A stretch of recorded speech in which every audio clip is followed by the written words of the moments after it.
So the first thing to check before you do a bill run is to check all your charges. Okay, so once you've put them in the system, go to your charge sheets just by going up to charge sheets. Check in here that there isn't anything peculiar. So for example, I've got the charge sheet here with 0, so I might question why I bothered logging something for 0. So if 0 is the wrong amount, you could just simply go in here, edit it and say, that should be 10 quid or whatever it is, and just click OK. So you can just edit them from that point.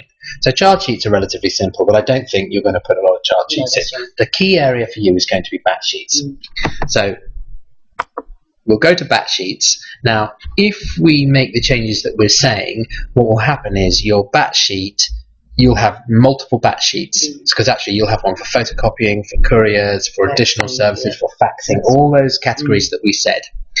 Now, what needs to happen is a batch sheet will never bill if it's not completed and approved. Right. It won't make the bill run. Yes. So, but also when we look at a batch sheet, it's worth I think, just to the human eye, it's worth just going into the batch sheet to say, is there anything strange on this batch sheet that I need to edit, or have I missed something, and you could put it in. Okay, so I'm going to say this one's okay. I'm going to complete and approve it. That's right. The key thing is that your batch date is the date of the period that you're billing. So the next time you do your service bill run, it's going to be early November, but you're going to be billing all the charges for October. That's right. So you're going to be billing everything from the 1st of October to the 31st of October. Right. And when you do the bill run, you're going to say bill everything up to the 31st. Yeah. So always set your batch sheets in your business for the last day of the month. Yeah. Okay, so that one looks fine to me. So I'm just going to go OK. And just simply go through each of the batches and do the same thing. Just check that date's not right. So I'm going to change that. Because it would have been picked up on the bill run because it said the 9th. But if I'd said, oh no, I mean, it doesn't matter. It's when you select, if I selected a date in November, it would be a problem. Yes. It wouldn't get picked up. So one of the most common calls we have on the help desk is where people say, my batch sheet hasn't billed. Okay, and it's because the date is wrong. Yeah. Categorically, 99.9% of the time, that's what it is. So just going to make sure each one's done. I'll just set them all down to the 31st for you on here. I'll do this silly one down here as well.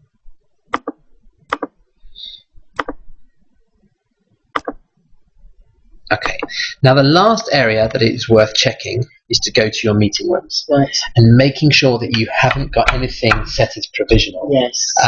So what you do is you go to reservations, click on the list view, and this will list all the meeting room bookings. Make sure your date here is the period. October. Now, sometimes it's worth, like I had a little look on your system, it's worth looking back beyond to see if there is anything that you've missed, because you might just want to scoop it into the bill run. In this case, I've got one booking, it's confirmed, so I'm okay. Yeah. Now, if I had a provisional booking, so I'm going to quickly make a booking, and I'm going to make one provisional for October.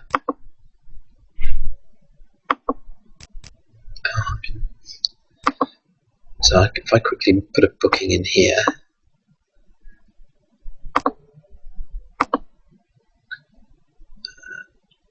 and I'm going to make that provisional for now. I'm just going to turn that off so it doesn't send anything out. Okay, so I've got a provisional booking. So I can see here now that says provisional. What I need to do is to confirm it. Just go back into the timeline, click on the booking, right click, and go confirm reservation. And that will now be confirmed and be picked up for billing. Okay, so once you've done those checks, you're now good to bill. Okay, so to do the bill run, it's quite simple. You just go to invoices. Actually, before you do the bill run, the one thing I think it's worth checking is going into unprinted invoices to see whether there's anything there. Okay, now there are some already there. Now what's important is that if I do a bill run, and I already have unprinted invoices, the system will try and append those charges to those invoices. It won't try and create a new invoice. It will try and add the new charges onto here. So if you have unprinted invoices, it's worth either producing them if they need to be produced before you do the bill run. How do you take it from that? Because that's what I was asking you earlier. We've got these ones sitting there. Now what do we do with them now to make sure they get on the they tally and go up over to the other side? Well, you have a decision to make. Is now this training database is quite an old training database, so this could be in midstream. You have a decision to make: is are those charges correct, and do we actually need to bill those charges? So that's number one. Decision one. If the answer is yes, then the next question you need to ask is: do I want to append the service charges I'm about to bring across to these invoices, or do I want the service charges to be on a separate invoice? If the answer is I want to append the service charges, then you can just do the bill run and it will link them automatically. If the answer is no, the service charges must not appear on here, you need to basically take these invoices, highlight them all, hit preview, and what it will do is it will take us into our invoice preview mode, and basically do you email or do you print invoices? Email, majority of them. So you do it automatic. I'm not going to do it. So you would basically just go to automatic invoice production and email them out and clear them out of the system before. That is generating them separately to the other invoices, is that correct? Correct. Yes. Right. So in this particular example, I'm going to assume these invoices are a mistake and I don't want them. So what I'm going to do is I'm just going to delete them, okay? So, yes, I have a training database, so I'm just going to go delete invoices, so it keeps it nice and clear for me. Okay, right, so I've got nothing there. So now, to do my bill run, so that's just an important little check I think it's worth making. And that will bring up for everything. Does that actually even bring up, the provision? Well, no provisional will be on it. No. So what I'm going to do on purpose here is I'm going to muck up my batch sheets, and I'm going to show you something. Right. So I'm going to say I've set that batch sheet to go on the 1st of November. Okay. So what I'm going to do is I'm going to do the bill run for October. Right. So I go to invoices. I then go to bill run, and I go to International House, which is the only company. And here it's quite simple. It asks me all the different areas. Do I want to include them on the bill run? It will take me through. So you're only really concerned about ad hoc charges on this service bill run. So you would go yes, no. Okay, and it will just disregard anything. But when Ben's doing he'll do the other way that's round. Why you do no, yes. Correct. Process is the same. He just goes no, yes. So what it's now going to say is, okay, charge sheets, tell me the period that you want to bill. So if you select this month, it's going to bill from the 1st to the 31st. Now there is a school of thought that says sometimes this is quite a good option up until now, because what it does, it just clears out everything that's ever been in the system. As a school, if your system is clean, it doesn't matter, but if you just want to make sure, it will look back and find anything. Whereas if I say this month, it will only look at a charge that is dated either between the 1st and the 31st. Okay, so I have got some charge sheets, so I'm just going to go next. Okay, now batch sheets. I'm going to select this month on purpose because I know that I've set a batch that won't be picked up. Okay, but I want to show you what happens if that ever happens to you. So I'm happy with that, so I just click next. And now I always say, let's have a look at them. So let's display them and let's go finish. So it's quite simple. And here we are. So we've only got, so I've only just brought those charges that we've been playing with in here. So we've only got a couple of invoices. And what happens is those invoices, can you remember where those invoices are physically sitting in the system at the moment? under batch sheets? No. Your batch, charge sheets. No, they'll be in unprinted invoices. So if you go, that's right. So if you go to invoices, unprinted invoices, we've now got 2. So at this point, it's a really good time to do any checks. Yes. Because now, obviously, when you do it, you're going to have a lot more invoices than that.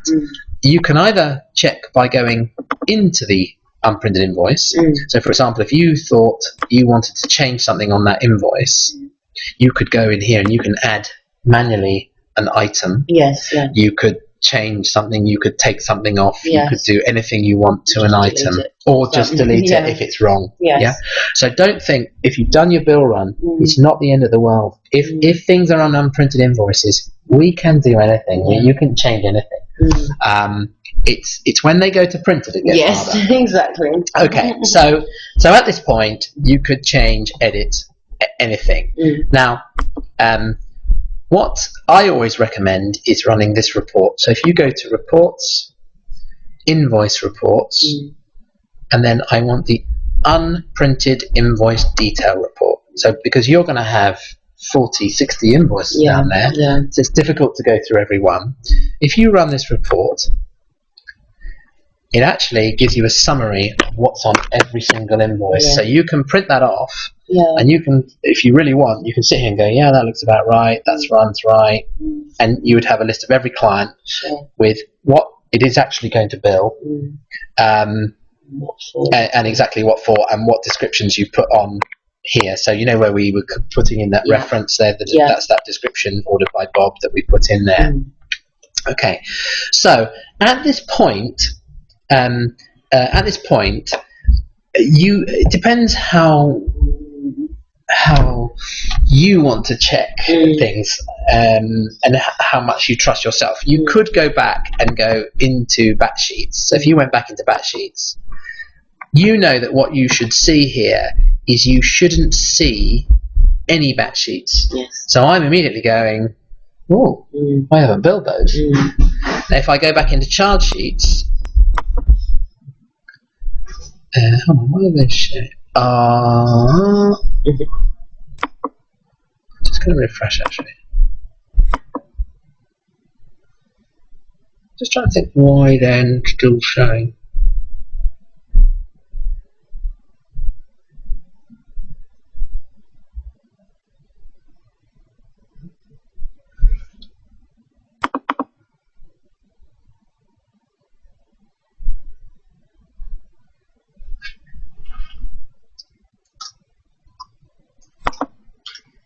I know why. These have not transferred because they had items that were 0. Right. God, I hate that whole. Yeah. Do you know what? We'll have a look at that because I think that what we need to do is so they haven't transferred because the items were 0. So now what I didn't truly look at was my batch sheet running. So in this example, and we'll have a look at why those items are marked as 0 and it doesn't let it transfer. But that's another reason why your batch might not transfer. So actually, what a really good check is just to go back to batch sheets and go, if there's something there that has 0 in it. So now, because I've got those unprinted invoices, it doesn't matter because I do now want to append those charges to those existing. So all I do is go invoices again, go and do the bill run again,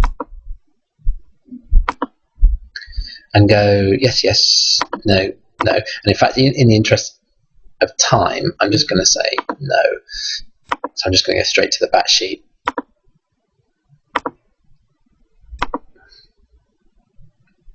So now I think it has, so I've now got more invoices, so it's transferred those batch sheets, and I can see couriers are on the bill, photocopying is on the bill. So actually that's a good example of what we were talking earlier. So now you would see photocopying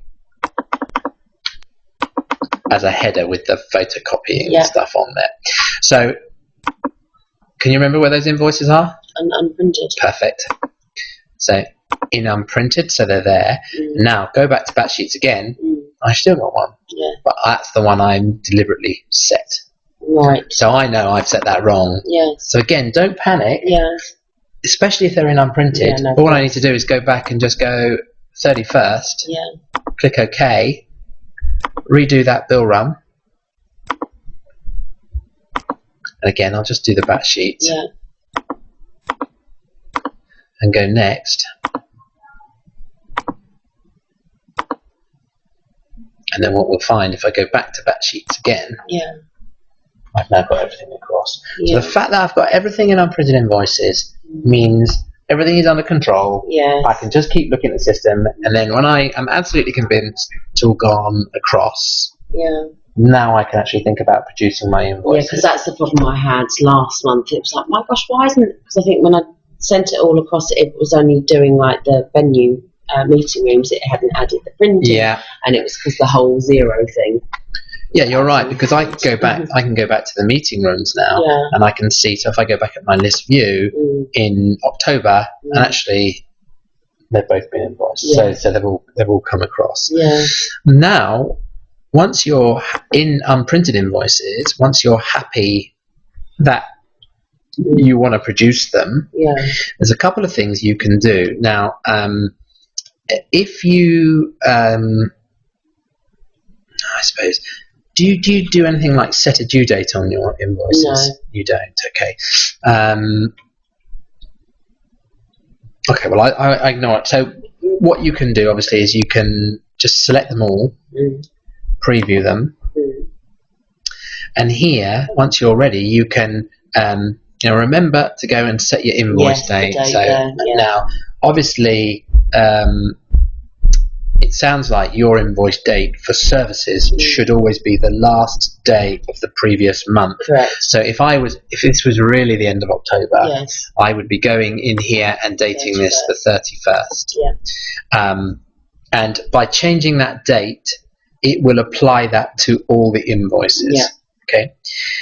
Do you ever put any text? Do you ever want to put a message or a text on an invoice? No. Okay. I don't think we generally. If you did. I think. You want to say Happy Christmas? Well, we did yesterday when obviously we had to reissue them. We just said, please find attached revised. Okay. Re-raised incorrect invoice. Okay. So what you can do here, invoice text. If I click on invoice text, I can say Happy. Christmas from the team. Make sure you tick it, okay, because otherwise it won't apply. And then here applies messaging, and that will go across every invoice. Sure. Okay. Now at this point, if you wanted to produce all your invoices, but suddenly Adelaide Jones, you thought, you know what, I need to get the invoices out, but there's something in Adelaide Jones that I want to pull back. You can highlight the one that you want and just click exclude invoice. Okay. So what it will do is it will take it. So if I go exclude invoice, it removes it from here. It just leaves it still and unprinted. You haven't lost it. It just basically takes it out of the run. Okay. Good. If you ever want to search for something on an invoice, so you want to say, I wonder if I put that item where Bob came in, you could go search in here, and you could say, right, search for Bob, find next, and actually, has it found my Bob text? Bob, I don't know, maybe I haven't got any Bobs. Maybe it was on the one that I've just excluded. So it would basically highlight where the reference to Bob or that item was on there. Once you're good to go, now if you want to email them all in one batch, and I'm not going to do this because it will go, you would click on automatic invoice production, and it will then email out from whichever you. So if I emailed it, excluded. Correct. It will email them out. If you print all invoices, it will just send them to the printer. If you go print invoice, it will only print the one you've highlighted. Okay. And if you say email invoice, it will only email the one you've highlighted. Okay, so you're kind of almost doing that on a manual basis.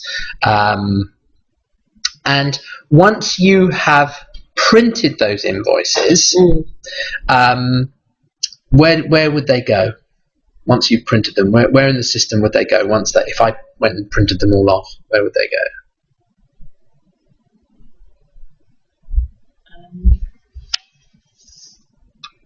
It would go straight. Printed invoices. It just sit there. Yeah. Of course. And they'll be issued an invoice number And so one thing you might notice on here, the invoice number is the same. Yes, that's right. Right. So it only really applies the invoice number as soon as you email or print them. Right. Okay. And then that way they then go into printed invoices. So if I look at invoices printed, no, obviously I haven't printed these, but if we look back historically. Yeah, because that's what I was, Here. Yeah. And they all get an invoice number and the invoice date is applied. Okay. Now the other thing, just to I don't know if this is too much detail. See how these invoices have a status? Yes. Of booked. Oh right. Okay. Yeah. Okay. What will happen is that means that they have been posted to Sage. Okay. If that says unbooked, it means they haven't been posted to Sage. And for what reason would they have not gone to Sage? Well, one, we might not have just sent them. So so I think Ben, I don't know who does it, but somebody here will physically do that process. Yeah. So they'll transfer them across to Sage. So whether that's Ben or whether that's somebody else, I don't know, but someone will do that. And they will always be. So if I go back to my unprinted invoices here, and what I'll quickly do is go print, maybe that one. I'm just going to print this off. So,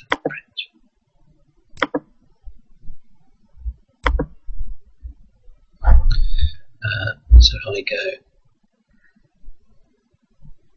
is that your printer or my printer? That's my printer, isn't it? Is it mine? No, it's mine. Doesn't matter if I print that printer. So what will happen is that invoice now has gone to printed invoices. So if I now go into printed invoices, I look at October. So that status is currently unbooked because it hasn't gone to Sage. Sure. Okay. Any questions on that bill run? No. I mean, as I said, the problem I had with it originally was when things weren't going across because of the zero thing. We've gotten over that now. Do you want me to have a look at that? The zero item thing. Shall I explain why that happens? Yes, please. If you go to configuration items. Yeah. Now I can't remember what item was it, postage or something, or was it photocopying? I think it might be photocopying. So if I look at this item, there is a button here that says allow zero price items on invoices. If that is not ticked, if that's not ticked, it will mean that if it's not ticked, it will allow zero prices on items. It will mean that you can never have something saying zero. Right, yeah. So if it is ticked, it would have just gone through. Whether it says zero or not. Yeah. So what I think you've got to decide with Ben is, do we want to tick them, or actually is that quite a good check that it just says, oh, we forgot to put in that courier charge that we didn't know just yet. Yeah. Okay, I think we'll leave it as it is for now. But that's it's that tick box there. If they were ticked, basically, we wouldn't have it stop when it. Correct. It would just go through. Right. But you would bill zero. Yes. Yeah. No. Exactly. So that's a decision, and I think ultimately it's quite a good check. But if you remember before you produce your invoices, just go back and check the batch sheets to make sure they're all transferred. Yes. Yeah. Then you might find, oh yes, I've left that as zero, and then you can just change it and rebill it. So almost make sure all your batch sheets have gone before you actually produce your invoices. I think that's the critical thing. Yes, so you've got all your batch sheets, for example, you've checked them to see if you've got any zeros that haven't. Yes. And then you go to the... That's right. Invoice. Unprinted. It will only be in unprinted once you've done the bill run. Right. Okay. So then when I'm about to do the bill run, we do it like that. Is that correct? Yeah. Yeah. Go through this option. That's right. So that'd be yes, and that'd be no. Yeah. And then obviously we'll put in the correct dates. So we'll do last month. Yeah. Now I'm just going to tell you something that's important. If you ever do what you did yesterday. If you ever do that, okay, no, you won't. So if you ever do that again, and you go, oh sugar, this is in printed invoices, and and I've dated it October and it should have been dated September, or whatever the situation is. Okay, there is a way of reversing it. Right. There is a way. Okay. Even on this system. Even on this system. So now it is quite complicated, because it involves fiddling around with allocated invoice numbers. Right. Okay. Now, if you ever do it again, you can call the help desk. Now, Ben said he called the help desk. Now, we do charge for this service. Right. We can reverse them. It costs you about 200 quid, but we can reverse them all. And what we do is we re-put them all in unprinted invoices again, and then you can redo them. Sure. So we reset them. There is a reset button. You can do it yourself, but our experience shows that big problems happen with that. Sure. So you can do it. Even if you get to printed invoices and you're really in the shtuck, just remember, and now you've got it on video, you can do it. It costs you a couple of hundred quid, but they can all be reset and they can be done relatively quickly. Okay. So, of course, because obviously the client would have received it, but we still just what did yes, I suppose the difficulty is when the clients have received it. Yeah. So if the clients received it, now obviously you've got a client management issue, which is you've got to say the client's going to get confused. That's right. Especially if they get two invoices at the same period. Yeah. Because what you've then got to do is send them an email saying, that invoice, discard it, rip it up, put it in the bin. We're not even doing a credit note. Just rip it up and chuck it away. Sure. And I'm just going to send out another one because I've made an error on the day, and it will be, and I think that's the best approach. What you did in crediting is perfectly acceptable because it's. Well, again, I think it was more for the accountancy purposes. Correct, because the client's got something to say that that credit belongs to them. Yeah. Yeah. Okay. It won't happen again anyway. Well, now you have it on candid camera, so. What I'm going to quickly do is I'm just going to go